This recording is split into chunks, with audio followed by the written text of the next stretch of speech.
मंदिरात जाण्यासाठी काय पाहिजे? खाली बस तू रे. काय पाहिजे? तू येडा झाला काय रे? तू रे तू तू उठ. मंदिरात जाण्यासाठी काय पाहिजे? भाग्य. करेक्ट. टाळी वाजव त्याच्यासाठी. खाली बस. देवाचं दर्शन घेण्यासाठी काय पाहिजे तो गंधावाला? तू खाली बस. त्याच्या मागचा. देवाचं दर्शन घेण्यासाठी काय पाहिजे?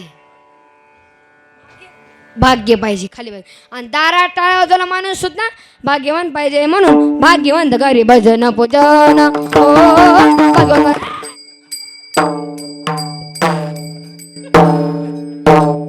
म्हणजे वजनदार पकवाज आहे. वजनदार. हे मारुती आणि भीम म्हणजे वजनदार होती माणसं. विठाला विठाला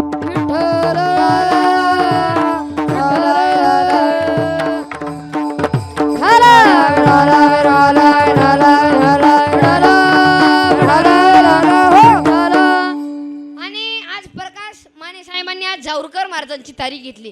जे माझे कीर्तन घराच्या वास्तुशांतीला ठेवत असतं वर्षात दुसरं घर झालंच पाहिजे. हा. आणि जे माझे कीर्तन किराणा दुकानदाराच्या आता किराणा दुकानदार उद्घाटनला ठेवतं वर्षात दुसरं दुकान झालं. आणि जे माझं कीर्तन वाढदिवसाला ठेवतं नाही तुम्ही काय चिंता करू नका त्याची. तो माणूस 100 वर्ष जगतो माणूस. तुम्हाला काय वाटलं वर्षात गेलाच नाही. आणि जे माझं कीर्तन लग्नात होतं मग आता त्याच्या विचार तुम्ही घरी गेला करा. मग तुकाराम तुकाराम नाम घेता का प्रेम. तुकाराम तुकाराम नाव घेतलं तरी यम सुद्धा थरथर कापतो. एका दिवशी लागला दोघांचा नंबर यमदूताच्या यादीला. यमानं बोलवलं दूतांनो या आपलं खालून गिरायकानावरी. यमाचे दूत गेले आणि कस काय पेपर फुटला त्या गावात. या गावात ह्या गावातले दोघं गेले पंढरपूरला नामदेव महाराजांच्या दिंडीमध्ये. आणि ते यमदूत आले या गावात. मग सांगितलं अमुक अमुक पंढरपूर अमुक अमुक पंढरपूर. आणि तुमच्या गावातल्या माणसाने विचारलं हे कधी कीर्तनात जाऊत नव्हतं यमदूताने पंढरपूरला कस काय गेलं. नामदेव महाराजांच्या दिंडीमध्ये नामदेव महाराज हे पर्या बस इथं डिस्टर्ब करू नको. जायचं का? हे आलंय का? बस जा जा इथं वास सोडशी जा. विठाला विठाला विठाला विठाला यमदूताच्या यादीला. आणि ते नामदेव महाराजांच्या दिंडीमध्ये नामदेव महाराज वाचवा काय झालं.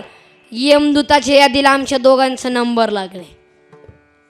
आणि ते नामदेव महाराज म्हणले तुम्हाला वाचायचं आहे ना मग तुम्हाला एक काम करावं लागेल. काय महाराज? तुम्हाला तुळशीची माळ घालावं लागेल. 2-2 माळा घालतो महाराज पण वाचवा. एका एकाने 2-2 माळ्या घातल्या.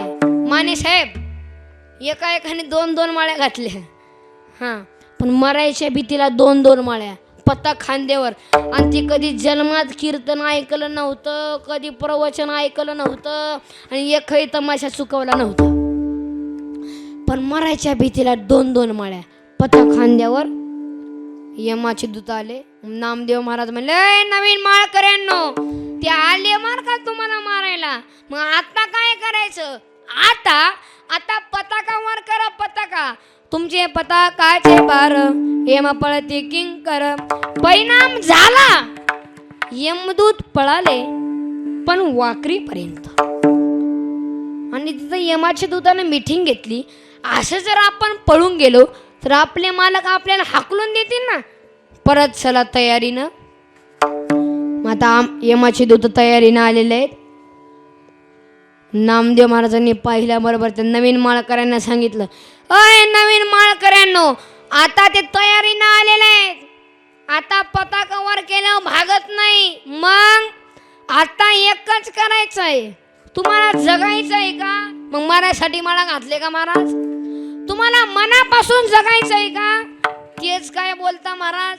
जगायचंय मग तुम्हाला भगवंताच्या नावाचा घोष करावा लागेल. बोला पुंडलिक देव भगवान की जय. माऊली ज्ञानेश्वर महाराज की जय. जगद्गुरु तुकाराम महाराज की जय. भगवंताच्या नावाचा घोष केला बरोबर यमाचे दूत पळाले आणि यम धर्मापाशी आले. महाराज वाचवा. काय झालं ते आपल्या यादीला ते दोघांचे नंबर आहेत ना, हा ते पंढरपूरला गेलेले आहेत. मग तुम्ही पंढरपूरला का नाही गेले? ते नामदेव महाराजांच्या दिंडीमध्ये आहेत. मग तुम्ही दिंडीत का नाही घुसले? तीच तर अडचण आहे महाराज. म्हणजे तो दिंडीचा मालक आहे ना, तो नामदेव महाराज, तो आम्हाला आत्ताच शिरून देत नाही. तू तर सांगत तशी यमा दिंडी पुणे चाले नामा, तो नाद वितो आमा विष्णुदास म्हणून या. तो दिंडीचा मालक आहे ना, तो नामदेव महाराज, तो आम्हाला आत्ताच शिरून देत नाही. असं आहे का? आणि ते आपल्या यादीला ते दोघांचे नंबर आहेत ना, हा ते काय करतात? त्यांनी तर सदऱ्याच्या वळात माळा घातले महाराज, माळा. असं आहे का? अजून आम्ही दिसल्या बरोबर भगवंताच्या नावाचा घोष करतात महाराज. पुंडलिक वरदाहरी विठ्ठल श्री ज्ञानदेव तुकाराम भगवान की जय. ज्ञानेश्वर महाराज. आपल्याला नाही सुट्टी, यम धर्माला 2 तास सुट्टी आहे कीर्तनात. जिथे तिथं भागवत प्रवचन कीर्तन जिथं होतं तिथं नाही, तिथं सुट्टी आहे. मला येतच नाही का? जेथे वैर हरिकथा सदा घोष, फक्त नामाचा विठाला विठ्ठल. यम आलं माझ्यापाशी, हा माऊली चला ना आता खबर आता इथं. हा म्हणलं अजून तर मी 10 वर्षाचं आहे. म्हणलं तिकडे जावं ना 100 कर, तिकडं लय झाले. म्हणले नाही नाही आधी तुमच्याकडं. म्हणले बरं येतो. म्हणलं पण मी जेवल्याशिवाय नाही देऊ जाणार तुम्हाला. बसलं जेवायला आणि त्याच्या मनात वेगळंच आणि माझ्या मनात वेगळंच. आणि मी जेवणामध्ये बुलीचं औषध टाकून दिलं. हां ते खाऊन बेशुद्ध पडलं. आणि त्याच्याकडे एवढी लिस्ट होती आणि पहिल्या नंबरलाच नाव होतं माऊली जाऊरकर. हां म्हणलं पहिलंच नाव आपले बा. आणि मी पहिलं नाव काढून 1 नंबरचं नाव काढून 100 नावाला टाकलं. तोपर्यंत 99 मरत्यान आणि आपलं थोडं तीर्थयात्रा आळंदी पंढरपूर देव करून घेऊ म्हणलं. यम उठलं आणि माझ्या गळ्यालाच मिठी मारली. माऊली तुमचं खरं खरं नावच माऊली आहे. माझं नाव घेतलं तरी लोक बोट मोडीत्यात, पण तुमचं खरं खरंच माऊली आहे. खूप प्रेम लावलं मला. आता मी माझ्या लिस्टमध्येच बदल करणार आहे. मी म्हणलं काय? मी खालून लिस्ट चालू करणार आहे म्हणलं. आणि तरी मी भेला नाही. मला माहिती आहे ही वाघ कोणाला भेटतोय. यम घेता कापे यम, तुकाराम तुकाराम नाव घेतलं तरी यम सुद्धा थरथर कापतो. एवढा तुकाराम नावामध्ये ताकद आहे. त्यांचं नावच तुकाराम महाराज आहे. तुकाराम महाराज म्हणजे काय? आपला माता सुधारण्यासाठी तुकोबारायांनी गाथा लिहिला, ते म्हणजे जगद्गुरु तुकाराम महाराज. आणि नाव सुद्धा तुकाराम महाराज येते. आणि त्यांचं नाव घेतलं तरी यम सुद्धा थरथर कापतो. म्हणजे नावामध्ये किती ताकद आहे. हा आणि आपले नाव नाही चित्र, नाव श्याम, खिशात नाही दान, नाव शांती, नसलेले भांडणं आणती. नाही हुशार साड्या लावायला. नाव गंगाधर आणि आंघोळ नाही महिनाभर. तू काय येणार झाला काय? नाव नाही चित्र, नाव ज्ञानेश्वर आणि पेल्यावर सापडत नाही घर. एका नाव आहे का काय? नाव चांगला असू द्या. आणि आता एका आजीला झाली ना, आता त्या नातीचं नाव काय ठेवायचं? जनाबाई, मुक्ताबाई, कानोबाताई, विठाबाई, सखूबाई, अशी सुंदर जसं नाव ठेवायचं ना. पण ती म्हातारी बघायची टीव्ही, नाव काय ठेवलं? पप्पी. आणि आता पप्पी कुठं नाव असतं काय? आणि आता पप्पी मोठी झाली आणि पप्पी आजीमाई गेली समाधी सोडायला. कुठं? आळंदीला. आणि तिथं लाखो वारकरी, सर्व सुखाची लहरी ज्ञानामय रंगापुरी. आणि समाधी सोहळा आहे लाखो वारकऱ्यांचा सोहळा आहे. फुटलं का काय कोणाचं? मला वाटलं फुटलं काय कोण. लाखो वारकऱ्यांचा सोहळा हे समाधी सोहळा आहे. कोणाला भीती नाही, पायात चप्पल नाही, वारी करतात. हे लाखो वारकऱ्यांचा सोहळा आहे. आणि समाधी सोहळा दर्शन झालं, एसटीत बसली आणि एसटीत बसायला जागा नाही. दिवस झाली, रात्र झाली आणि रात्रीचे 6 वाजले आणि एसटीच्या खाली कंडक्टर उतरलं आणि एसट्याच्या खाली म्हातारी उठली. काठी टेकत त्या कंडक्टर पाशी आली. कंडक्टर, अरे दिवस मावळला, रात्र झाली, मला काय बसायला जागा भेटली नाही. तू मला नको घेऊ, पण माझी पप्पी घे. पप्पी. कंडक्टर जागावर अटॅक आला. हां, एसटी ड्रायव्हरनं त्याला दवाखान्यातच नेलं. आता ही म्हातारी बसाव का नाही? म्हातारी सफरचंदच घेऊन गेली. अरे कंडक्टर, हे काय झोपायची वेळ आहे, आता तरी माझी पप्पी घे. तो कोमातच गेला. असली चित्र. आणि कोमातून आल्याने विचारलं, आजी माय तुमचं नेमकं म्हणणं तरी काय आहे? माझ्या नातीचं नाव आहे पप्पी आणि तिला एसटी मध्ये बसून घ्या, असं माझं म्हणणं होतं. पहिले सांगायचं ना, 2 ला गेला ना सोया खुपसायला, म्हणून नाव चांगलं असू द्या. नाव ज्ञानेश्वर आणि ताकद ज्ञानेश्वर ज्ञानेश्वर ज्ञानेश्वर ज्ञानेश्वर हे ज्ञानेश्वर ज्ञानेश्वर ज्ञानेश्वर हे मुखी म्हणता चुकती फेर, मुखी म्हणता चुकती फेर. ओ चला आळंदीला जाऊ, चला आळंदीला जाऊ. हे मुखी म्हणता चुकतीला फेर, मुखी म्हणता चुकतीला फेर.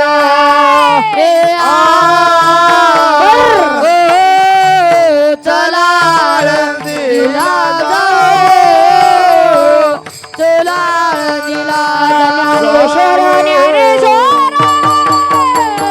मुखी म्हणता चुकती फेरा, चला आळंदीला जाऊ. ज्ञानेश्वर ज्ञानेश्वर ज्ञानेश्वर मुखी म्हणता चुकती फेर. हे चला आळंदीला जाऊ, ज्ञानेश्वर डोळा पाहू, डोळा पाहू. ज्ञानेश्वर आणि मुख्य म्हणतात सुकती फेर.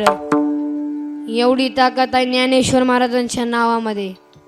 नाव चांगलं असू द्या ना. नाव कायला बेकार ठेवता? नाव तसेच आणि वागणं तसंच. नाव गंगाधराला आंघोळ नाही महिनाभर. अरे महिनाभर तर नको, वर्षभर करू नको ना तू. तो नाव चांगलं असू द्या ना. नाव माऊली थोडं चांगलं असू द्या ना. विठाला आणि थोडा आहे ना आई वडिलांच्या पाय पडायचा. तू उठ रे पोरे. चड्डी घातली काय तो इथं? आतून आहे का चड्डी? का मोकळा शाका करणं? बस खाली. आता काय पण नवीन काढायचं होतं ते पहिलं चांगली माणसं धोतर घालायची. पायजामा गेला आणि जीन्स झाली. जीन्स गेली आणि बडमोड आला. बडमोडा गेला आणि हाफ चड्डी आली आणि हळूहळू माणसं मोकळी झाली.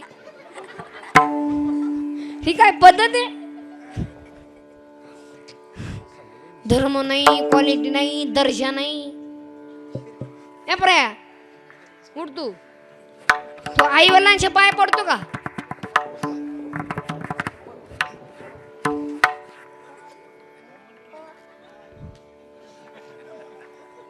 पडतो ना. इथं तुझी आई आली का? हा, तिकडं पा बरं, तिकडं पा. ह्याची आई कोण आहे? तुम्ही आहेत का? पाया पडतो का ह्यो?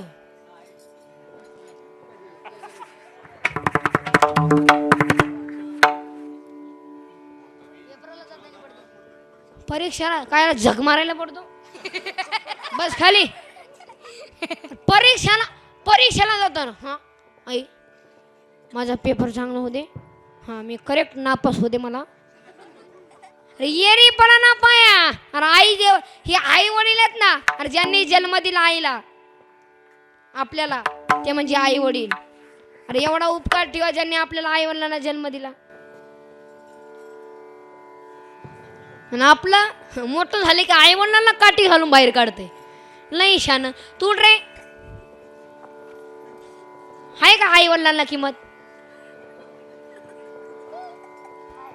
तुझी इथं आई आली का हा तुलाच माहित नाही तू मोकळा आला का काय बस खाली तू रे पोरे तू आई वडिलांच्या पाय पडतो का खोटं बोल नको तू खोटं बोल नको पडत नाही ना तू भिवू नको मी काहीच नाही करत पडत नाही ना हा ह्याला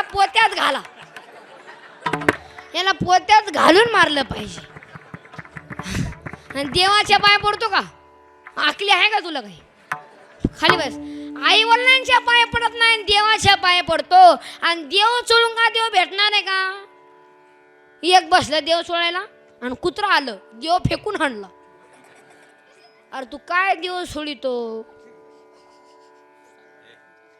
आई वडिलांच्या पाय पडले पाहिजे प्रत्येक मनुष्याच्या जीवनामध्ये आई वडील हे देवता आहेत आणि या जगत्वामध्ये आई वडिलांना म्हणतं कोण स्वामी तिन्ही जगाचा आणि आई विना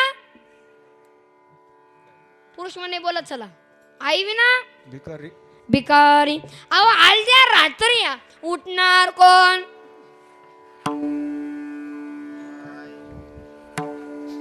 पोरं बोला चला जोरात बोला इकडचे बोला खाला का नाही रे तू जोरात बोला चला कोण उठणार अरे बोला ना कोण उठणार अरे अर्ध्या रात्री उठणार कोण आई जेवायला वाढणार कोण आई पप्पा जेवायला बसला 2 घास खाला आणि आपल्या आईला विचारला आणि कोणी केली भाजी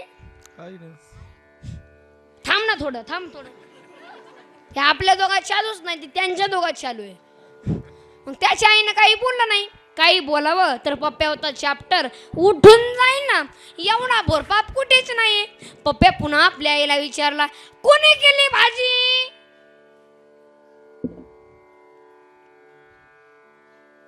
मग त्याच्या आईच्या तोंडातून एक शब्द निघाला मी नाही केली मग कोणी केली तुझ्या बायकोने केली हा आणि बायको म्हणलं की पप्पा पेटूनच सुटला बायको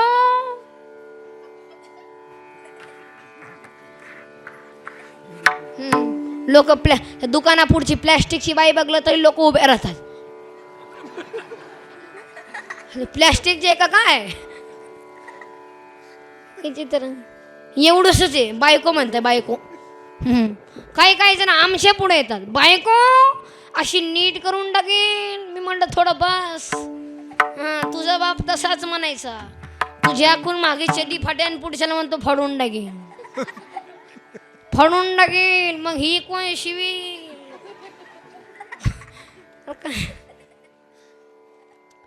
पप्प्या म्हणला बायकोनी केली होय मग अगं मग चालायचंच मग नवीन आहे मसाल्याचा अंदाज नसेल असं होतच असतं वाढ वा वा वा वा वा वा वा वा वा वा आपलीच गाडी आपलीच माडी आणि आपल्याच बायकोची गोल गोल साडी आणि हातात बिडी आणि तो वडतोय गाडी आणि ह्याची बायको जाडी जाडी आणि आई मात्र हटकुळी तर का आई रे बैमान दुनिया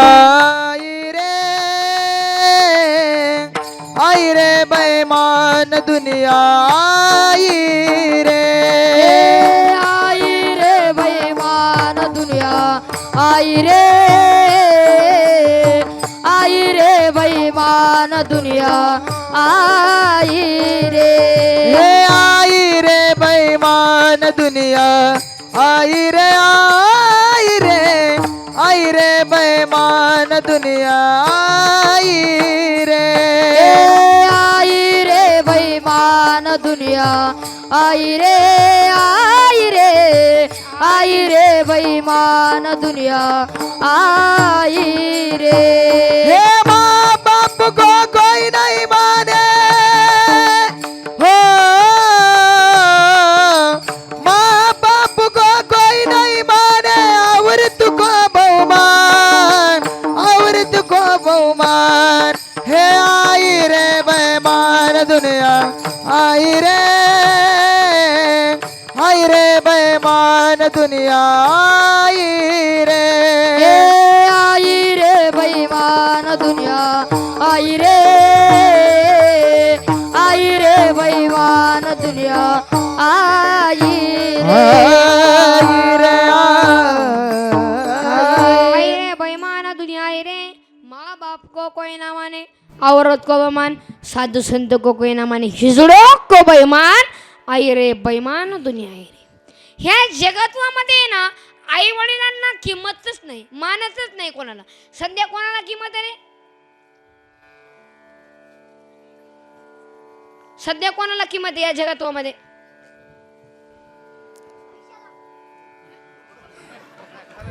नाही आई वडिलांना नाही पैशाला नाही मग कोणाला आहे देवालाही नाही मग कोणाला आहे उड तू केली का काय तू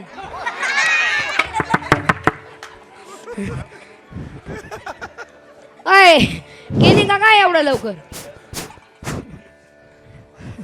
ही चित्र असतात पोरं म्हणजे तुमच्या गावातले थोडं पोरं चांगले आहेत नाही दरिद्री आता एका गुरुजीने एका मुला प्रश्न विचारला पप्या उठ म्हणले तुझ्या पुढच्या दिशेला पूर्व आहे तुझ्या उजव्या हाताला उत्तर आहे तुझ्या डाव्या हाताला दक्षिण आहे मग महाग काय आहे तर मला माझी छड्डी फाटलेली आहे म्हणा काय कर हातून झटेना त्रास आहे हो आज एकाने विचारलं दगड पाण्यात टाकल्यावर बुडतो का तो म्हणला सर बहुतेक त्याला पोहता येत नसेल ही चित्र आणि आता एका गुरुजीने एका मुला प्रश्न विचारला तुझा जन्म कधी झाला तो म्हणला बुधवारी तुमचा सर म्हणले रविवारी म्हणले तुम्ही सर असून खोटं बोल नका म्हणले रविवारी जन्म होतोच नाही का सुट्टीच असते सर म्हणले नाही बोलू नको तू नाहीतर कमराचा बेल्टच काढून मारी तो म्हणला सर बेड काढून तुम्ही मला मारू शकत नाही का बेल काढल्या तुमची पॅन्टच खाली येणार आहे आता म्हणून महिला मंडळ तुम्ही भगवंता पुढे एकच मागा काय मागा ऐसा पुत्र देही गुंडा त्याचा ते लोके झेंडा त्याचा ते लोके झेंडा त्याचा ते ऐसा पुत्र देई गुंडा त्याचा तिने लोकी झेंडा त्याचा तिने लोकी झेंडा त्याचा तिने लोकी झेंडा ऐसा पुत्र देई गुंडा त्याचा तिने लोकी झेंडा हे ज्याचा तिने लोकी झेंडा हे ज्याचा तिने लोकी झेंडा पुत्र देई गुंडा त्याचा तिने लोकी झेंडा त्याचा तिने लोकी झेंडा त्याचा तिने लोकी झेंडा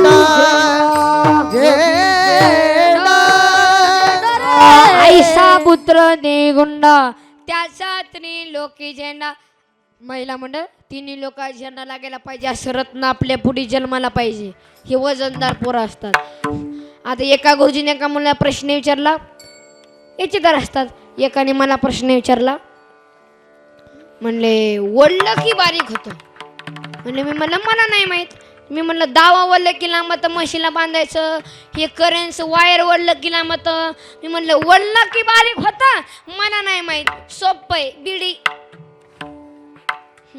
आता त्याचा बाप ओढीत असेल ती बघत असेल संस्कार नाही राहिले एकाने विचारलं रावणाला तोंड किती मी म्हणलं 10 मग एका अंगावर कसं झोपत असेल मग तर माझी तर अक्कलच खलास झाली. मी म्हणलं न करे भाऊ, तू तुझ्या वाटायला लाग, म्हणून माझ्या वाटायला लागतो. तर मला नाही माहित, आता तू हनुमंतरायला माहिती आहे. तो त्यांच्या गावात गेलता ना, आणि आता तुमच्या गावामध्ये आम्ही चुप बसतो. हे गाव तुमचं आहे, आमचं नाही. तुम्ही आम्हाला झपकिवताय. आणि हियो मारुती दुसऱ्याचं गाव जम, तिथल्या मालकाची दाढी जाळली. हनुमंत महाबली दाढी रावणाची जाळे, दाढी रावणाची जाळी, दाढी हनुमंत महाबली दाढी रावणाची जाळी, दाढी रावणाची जाळी, दाढी रावणाची जाळी. हनुमंत महाबली दाढी रावणाची जाळी, दाढी रावणाची जाळी, दाढी रावणाची जाळी, दाढी हनुमंत महाबली दाढी रावणाची जाळी, हनुमंत महाबली दाढी रावणाची जाळी, दाढी रावणाची जाळी, दाढी रावणाची जाळी. हनुमंत महाबली दाढी रावणाची जाळी बुकाच केला. एवढी ताकद होती हनुमंतरायामध्ये.